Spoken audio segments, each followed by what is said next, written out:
রাজার ঘরে ছোট রানী এলো পদ্মাবতী, রানী পদ্মাবতী। রাজার আরো 6টি রানীর ছিল না সন্তান, পদ্মাবতীর কোলালোতে মিলল সমাধান।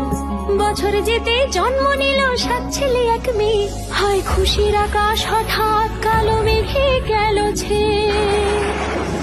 হিংসেতে যায় জ্বলে পুড়ে বাকি 6টি রানী, যুক্তি করে ঘটায় ওরা 7 কুমারের হানি।